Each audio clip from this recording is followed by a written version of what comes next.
Glenn Maxwell হতে পারলেন না তাওহিদ হৃদয়, হতে পারলেন না পাকিস্তানের এই মুহূর্তের সবচেয়ে আলোচিত ব্যাটারদের একজন মোহাম্মদ রিজওয়ান। ক্র্যাম্প করছিল, নড়তে পারছিলেন না, দৌড়াতে পারছিলেন না। দলের জন্য শেষ পর্যন্ত 50তম ওভার পর্যন্ত লড়েছেন তাওহিদ হৃদয়। শেষ ব্যাটসম্যান হিসেবে যখন আউট হয়েছেন তখন তার রান 100।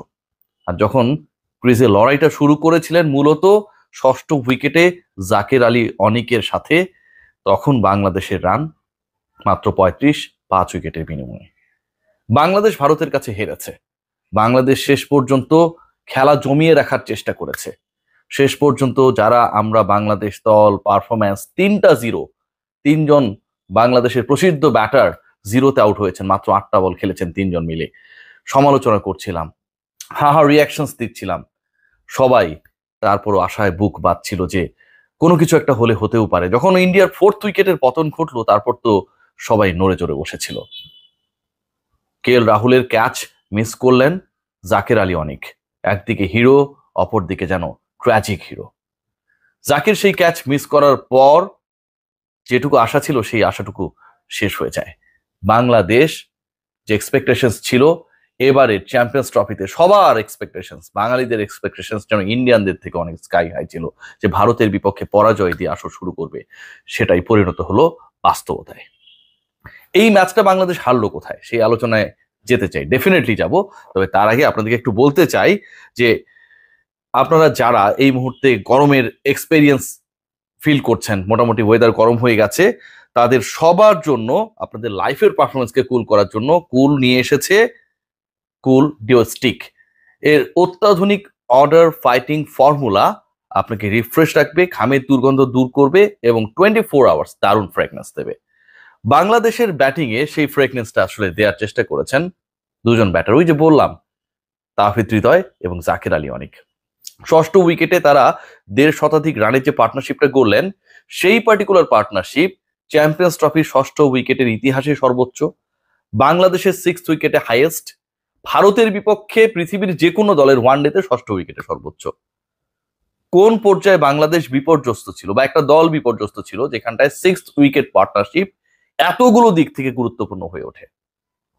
বাংলাদেশ যখন খেলছিল ঠিক তখন একটা জায়গায় বোলিং ইনিংসে স্পেশালি খুব বেশি ক্রোধ হচ্ছিল, আক্ষেপ হচ্ছিল যে মুশফিকুর রহিম, সৌম্য এবং শান্ত, এই যে 3জন ব্যাটার যারা সবাই মিলে খেললেন মাত্র 8টা বল, যারা সবাই মিলে করলেন 0+0+0 = 0, এই পার্টিকুলার 3 ব্যাটার্স যদি অন্তত 10-10-10 করে, অথবা একজন 0 করলেন, একজন 15, আরেকজন 10 করতেন, 25 রান যদি অ্যাড করতে পারতেন, স্কোরটা যদি বাংলাদেশের 250 পেরোনো হতো, ভারতের বিপক্ষে এই অসম্ভব কাজটাও বাংলাদেশ সম্ভব করে ফেলতে পারত।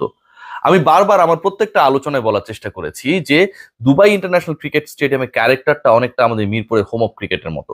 অনেক বেশি রান হবে তেমনটা না, কিন্তু আপনি যদি স্কোর বোর্ডে 100, 260-70 করতে পারেন, তাহলে প্রতিপক্ষের সেই রান চেস করতে অথবা সেই রানকে ডিফেন্ড করার ক্ষেত্রে আপনি একটা কনফিডেন্স পাবেন।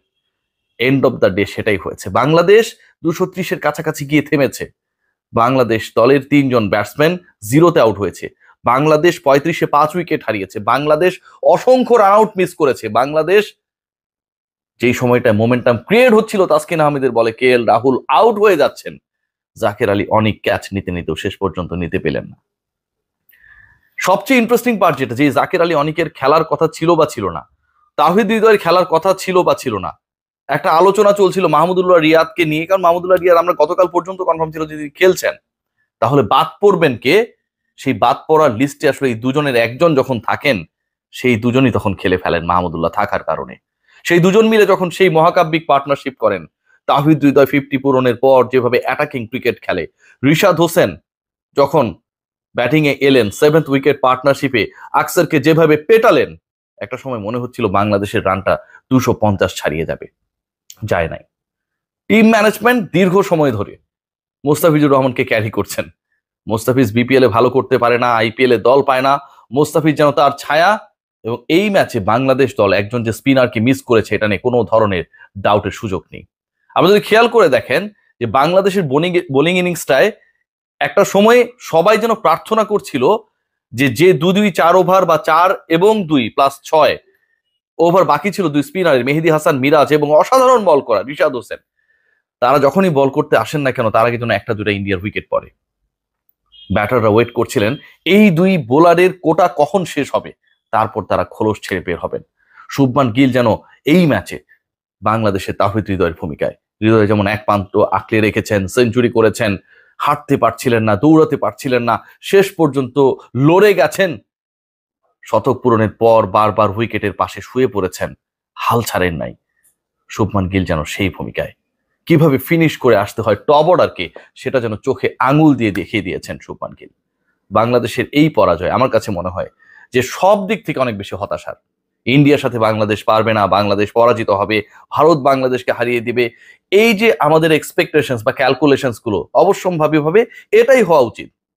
কিন্তু একটা দল যখন 35-এ 5 উইকেট হারানোর পর শেষ পর্যন্ত 230-এর কাছাকাছি করে, একটা দলের ষষ্ঠ উইকেট পার্টনারশিপ যখন চ্যাম্পিয়ন্স ট্রফির ইতিহাসে সর্বোচ্চ রানের রেকর্ড করে, নিজেদের ইতিহাসে, ভারতের বিপক্ষে কোনো দলের ইতিহাসে নতুন রেকর্ড করে, তখন সেই পার্টিকুলার দলের যে ভাঙা হাড়ি জোড়া দেবার ক্ষেত্রে যে দুজন ব্যাটসম্যান লড়েছেন, সেই ব্যাপারটা কিন্তু খুব স্পষ্ট হয়ে যায়। শেষ পর্যন্ত বাংলাদেশ পারে নাই। বাংলাদেশ আমার কাছে মনে হয় সামটাইমস কিছু কিছু ক্রিকেটারকে শুধুমাত্র নামের ভারে ক্যারি করেন। এই যে জিরোগুলো, ভাবতে পারেন 3টা জিরো মাত্র 8 বলের ব্যবধানে এই 3 ব্যাটসম্যান ফিরে গেছেন। একটা সময়ে আলোচনা হচ্ছিল, ফেসবুকে আলোচনা হচ্ছিল, সোশ্যাল প্ল্যাটফর্মে অনেকেই লিখছিলেন যে হয়তো পত্রিকা, আপনারা সবাই জানেন যে আসলে অনেক আগেই লিখে ফেলতে হয় কি ঘটছে, দূর দূরান্তে সেই পত্রিকা, কাগজে পড়া পত্রিকা যায় যে ফার্স্ট এডিশনেই বাংলাদেশের রেজাল্ট আমরা লিখে ফেলতে পারবো। ভাবা শুরু করেছিল কিছু মানুষ যে বাংলাদেশ 50-60 কি করতে পারবে। আজকের ম্যাচে তাওহিদ হৃদয় তার মেইডেন সেঞ্চুরি করেছেন। তামিম ইকবালের পর চ্যাম্পিয়ন্স ট্রফিতে অভিষেকেই সেঞ্চুরি করা দ্বিতীয় বাংলাদেশি ব্যাটার হয়েছেন, তিনি করেছেন 100 রান। বাংলাদেশ সাকুল্যে 100 কি করতে পারবে, সেই সংখ্যাটাও একসময় ছিল। সেই বাংলাদেশ 100 পেরিয়েছে, 150 পেরিয়েছে, 200 পেরিয়েছে, 250-র কাছাকাছি গেছে। তো শেষ পর্যন্ত সেটাও এনাফ হয় নাই। ওই যে বললাম, মিরপুরের হোম অফ ক্রিকেটের যে খেলা, যেখানটায় 250-এর কাছাকাছি 260 ক্রস করে যদি যাওয়া যায় তাহলে একটা আশা তৈরি হয়। বাংলাদেশে সেই আশাটা শেষ পর্যন্ত তৈরি হয়নি। একটা টিমের টোটাল 7 জন ব্যাটারের মধ্যে যখন এরকম জিরো করার প্রতিযোগিতা, অর্ধেক ব্যাটার 50% ব্যাটার যখন মাত্র 8 বল খেলেন, 8 বলের মধ্যেই তারা অক্কা পেয়ে শেষ পর্যন্ত ড্রেসিং রুমে ফিরে যান, তখন বাকি 4 জন কতটুকুই বা পারবেন। মেহেদী হাসান মিরাজ 4-এ নেমে ব্যর্থ, তানজিদ হাসান তামিম 25 বলে 25, আর বাকি থাকে দুজন, একজন 68, একজন 100। এ পর্যন্তই ছিল আসলে বাংলাদেশের আজকের দিনে চেষ্টার পালা। টিম টাইগার্স চেষ্টা করেছে, আমি খুবই হ্যাপি। কিন্তু দুজন স্পিনারকে না খেলিয়ে এর সাথে যদি একজনকে অ্যাড করা যেত, নাসুম আহমেদ যদি আজকে বাংলাদেশ দলে থাকতেন, মুস্তাফিজ যদি ড্রপ হতেন, নামের ভারে এই যে ক্যারি করার প্রবণতা, সেটা থেকে যদি টিম ম্যানেজমেন্ট বের হয়ে আসতো, আজকে রেজাল্টটা অন্যরকম হতে পারত। নাসুমের 10টা ওভার কে না জানে, যেভাবে আজকে তারা স্ট্রাগল করছিলেন against spin, against Rishad, against Mehedi Hasan Miraz, নাসুমের 10টা ওভারে অন্তত 2টা উইকেট তো যাওয়াই সম্ভবই ছিল, শেষ পর্যন্ত হয় নাই।